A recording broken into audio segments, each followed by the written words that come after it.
And our next speaker on stage is also a friend, Anabela Cesário. She has been a product manager, leader, and coach who is passionate about helping teams building better products customers love. Currently, she's VP of Product Management at OutSystems. Before that, she was leading product ops and has a huge set of experiences she formed into a set of principles that she will tell us about today. So welcome on stage, Anabela Cesário, with her talk, My Product Ops Principles. Anabela.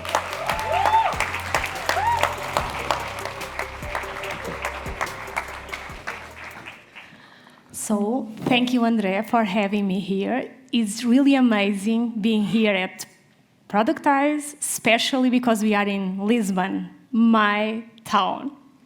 And today, I'm going to talk about my principles, my leadership principles, my product management principles, and also my product operations principles. You will see that, in the end of the day, they are the same. But let's move on. If you search Google, you will find that each and every single one of us makes 35 decisions per day. This is roughly one decision every second. Crazy, right? Crazy, right? Probably, I think that some of you, while I'm talking, decided whether or not to pay attention, right? To look at the phone or to drink a sip of water, right? But today, I will be talking about different principles. The ones that, I will be talking about different principles, the ones that we as a leader need to make every day, and the ones that our product management and product teams needs to do also every day. So, like Roy Disney says, it's not hard to make decisions when you know what your core values are. And this is particularly important when you think that, as a leader, sometimes you are not around to help your teams make decisions, to say a yes or no. And probably you would prefer like this, right? You would like to have some autonomy. So I see my role as a leader to give space and to teach my team how they can thrive in my absence and not just survive waiting for my decisions. So that's why I believe that each one of us should define and codify your own principles. This is really important, and especially because I think that each one of us is defined by our core values, not by the values of your company you work for. You are responsible for your career, and you need to take the lead. So sometimes, probably you think about, I would like to challenge you to define your own set of principles, right? And probably some of you would say to me, okay, but I have my product management principles, my company core values, so aren't those enough? Or I don't have time for that, so I will stick to those. But let me tell you that, in my opinion, you should pay attention and you should find the time. Because you are not defined by the company you work for, but by your own principles. And that's why today I'm going to talk about the 7 principles that I have and that I used to bootstrap product operations 3 years ago at OutSystems. And my first principle is happy wife, happy life. Now that I got finally your attention with this funky statement, let me do something different. Let's scratch wife, keep the main idea, and replace it by happy teams, happy customers, and happy stakeholders. And I think all of us recognize that when we are working in a team, when we are happy, engaged, and we have a sense of purpose, this is halfway to have teams engaged and happy. So I have some people in the room that know me. They know that everything I start a new challenge, a new team, I really spend a lot of time to get to know them better, to understand their problems and what is working for them and what is not working. So that's why at OutSystems, when we bootstrapped product operations with Gonçalo Gaiolas, the one that spoke before me, it just gave me a very simple challenge. Anabela, you need to improve the efficiency of the product management team. And that's it, right, Gonçalo? And, okay, I was kind of lost in the beginning, but I decided to use my product management mindset and experience. And I decided to treat product ops as my new product. And some of the product managers here know that a product does not exist without a customer, right? But in the beginning, who were my customers? What were their needs? It was not that obvious in the beginning. So, for that, we started the discovery phase looking for qualitative and quantitative feedback. And what we realized is that in 1 month, we talked with 60 stakeholders from different areas and departments of the company, and we raised 76 concerns. I can tell you this really worked well for us because we empathized with them and we understood their problems.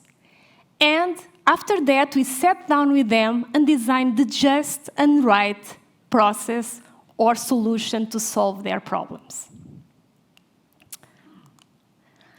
My second principle, focus, focus, focus. This is so important nowadays because we are lost in the middle of so many requests. Everything is requesting something from us, right? And sometimes you don't have time to hit or even to breathe. So if you don't have time for this, how would we prioritize and manage stakeholders' expectations, right?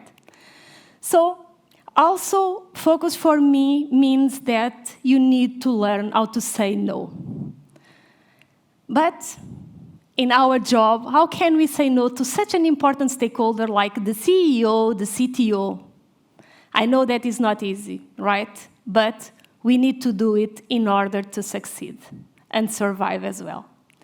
So I had to do this several times in the past, and for me to give myself focus and people around me. And I use a simple prioritization framework to help me to do this. Look, as you see, it's a simple Excel spreadsheet. And back then, based on the outcomes that we needed to achieve, we defined 4 prioritization vectors that would help us to be focused on the things that move the needle as a way to have impact in our organization. And back then, for us, everything was related with communication, frequency of an issue, reach a number of teams impact, and in the improvement of the product development lifecycle. And I can tell you that this tool was and still is critical in negotiations for us. Because when we need to say no to a stakeholder, we are able to empathize with them and explain that in order to drop his problem, we need to solve a much important one at the company level. My third principle, do it your way. So, one of my favorite songs ever is My Way from Frank Sinatra. Since young, I love the message of this song because it teaches you that you are able to do things your way, to define your path in life, right? And what do I mean by doing it your way in this context? Do it my way, your way, our way. is that you need, when you are working in a company, you need to really understand the company and the culture and solve the problems fitting the company needs.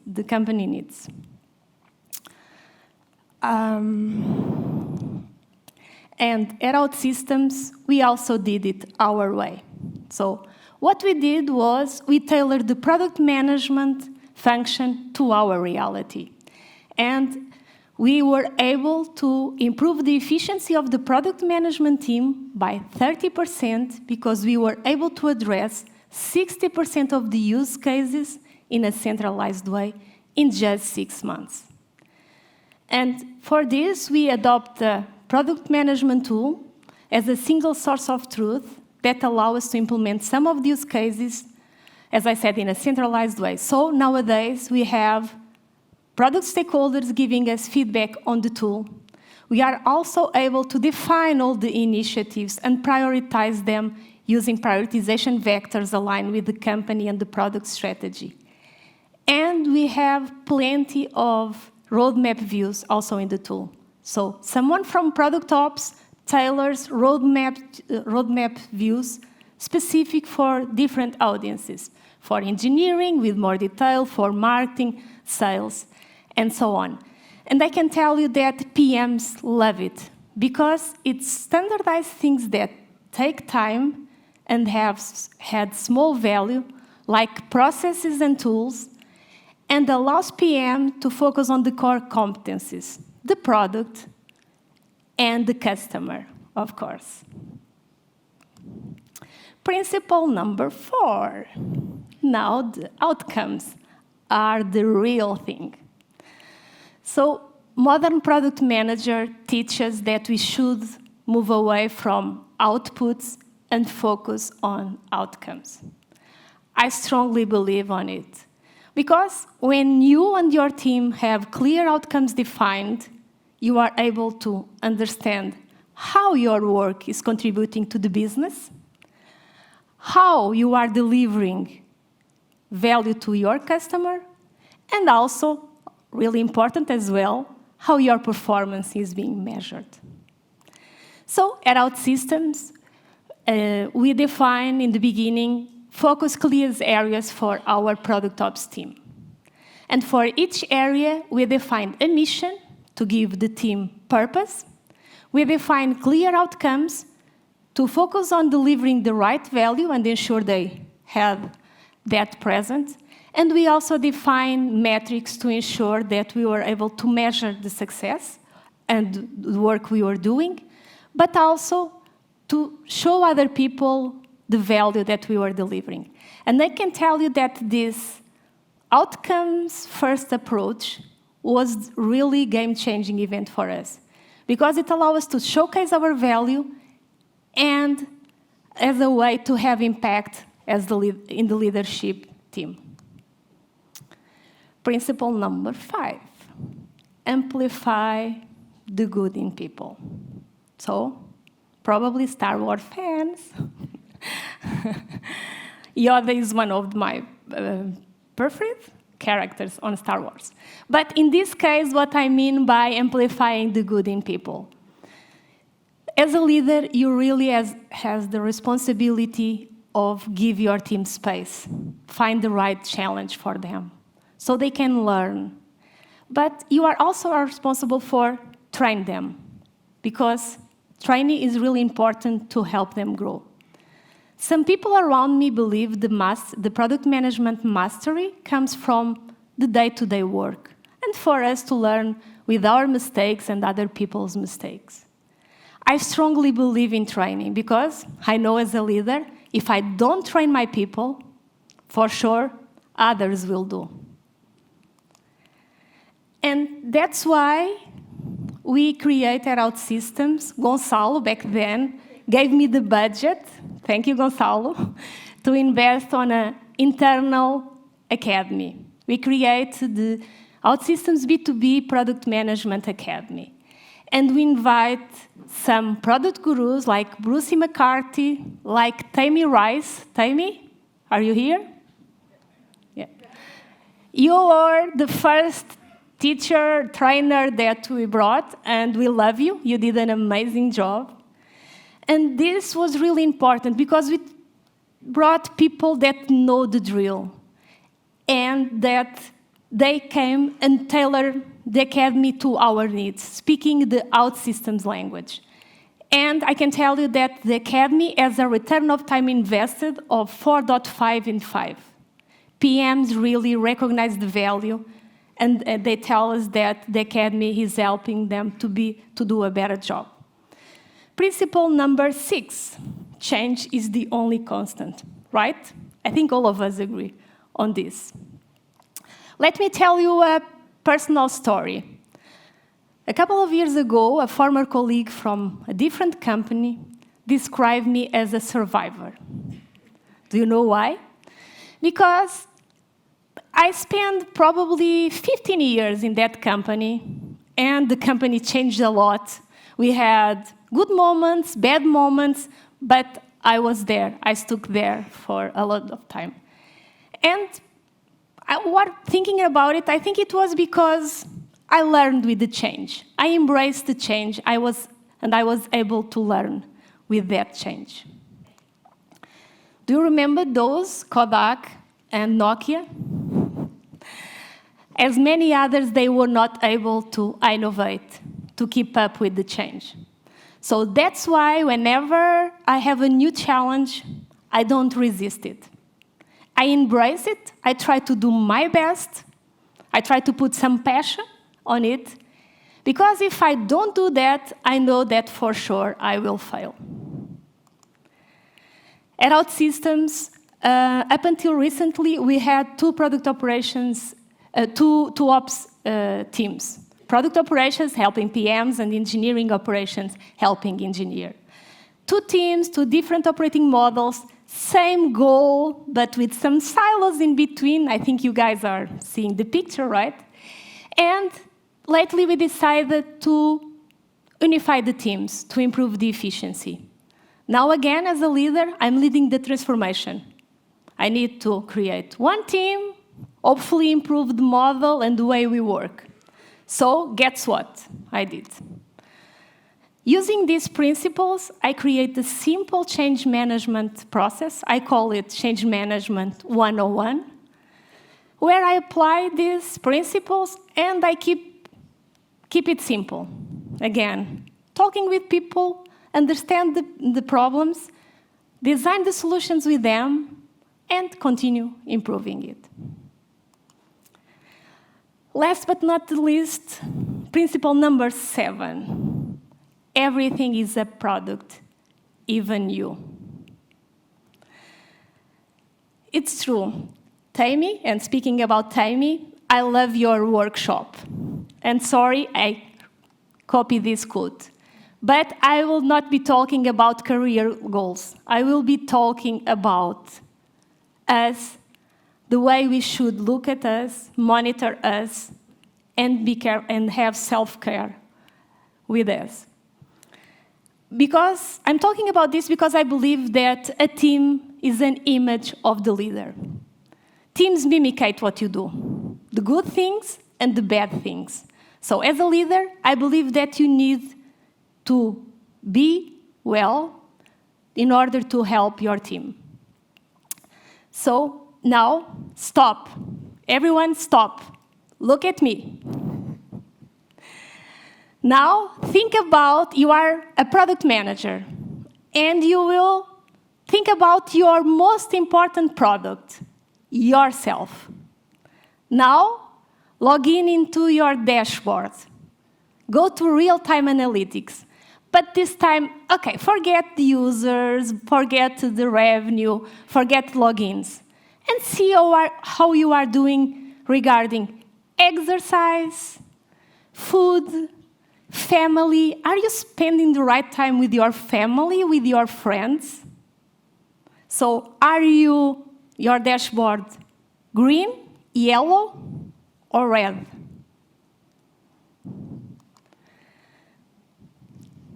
Okay, I think you already choose the color. There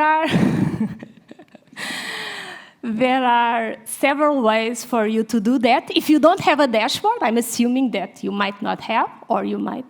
There are several techniques. This is one, the pyramid of Maslow, the hierarchy of needs. I don't use this.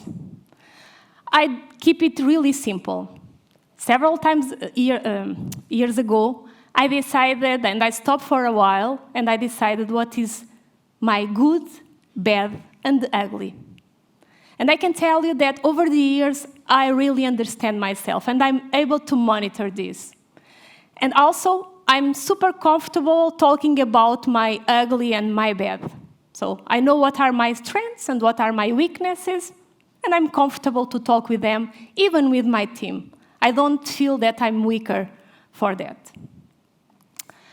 So when my dashboard it's yellow or red, I know that I got distracted, and I'm missing some of the things that you are seeing in this picture. My family, my friends, exercise, my dog King. So, as a leader, please take care of yourself. Avoid your churn, that in this case is burnout. For me, what works really well is a good night of sleep. Everything looks better in the other day when you have a very good night of sleep. So, now I'm curious. What about your principles? Did I spike some interest on you to define them? I really hope so. But if you decide to do it, please, please don't use ChatGPT. Be careful, you are deciding your principles, so use your heart and your mind and do it your way. Thank you. But wait. I have a surprise for you. And to talk about that, I will invite Patricia Cadet, my Product Ops partner in crime, to announce it. Hi, everyone. It's good to be here. As some of you might know, or might not know, we have been doing quite a job of sharing knowledge on Product Ops. It's been a pleasure, and some of you even asked us and said, well, maybe you should write a book on it. There's a saying in Portuguese, não há fome que não dê fartura. So we are, and that roughly translates, scarcity creates abundancy. So we are very happy to take Melissa's great lead. And yeah, we are turning our talk series, Product Ops and Rap, into a book. So that is the great news coming Q2 2024 by O'Reilly. But wait again, because you are here in this amazing conference, and because we love you, you will have access to the first 2 chapters of the book for free. Raw, unedited, so be kind. Just scan the QR code, give us feedback, and have fun with it. Just search by Product Ops and Rap, Anabela Cesário or Patricia Cadet, and it should be good to go. So, Q&A Thank you. now? Yeah. Now Bye. I'm open for Q&A. Okay,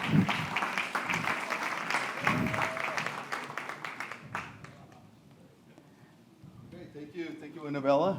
Don't run away because we have some questions for you. So let's see what Slido has for you. So we're going to take 2 questions, I will not run, right? just getting water. Okay, so the 2 most voted questions. How do you measure product manager efficiency?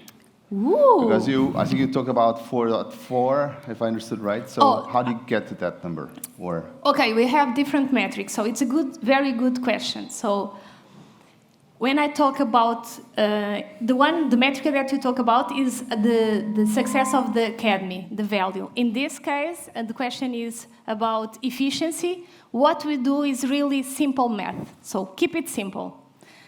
We count the time that PMs spend on things like bureaucratic stuff. We multiply it by the number of people in the team, and we get your number.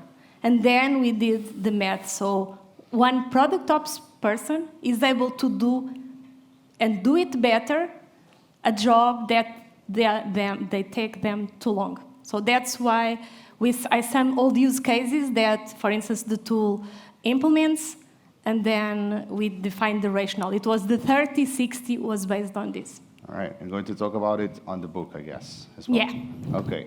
So, second question.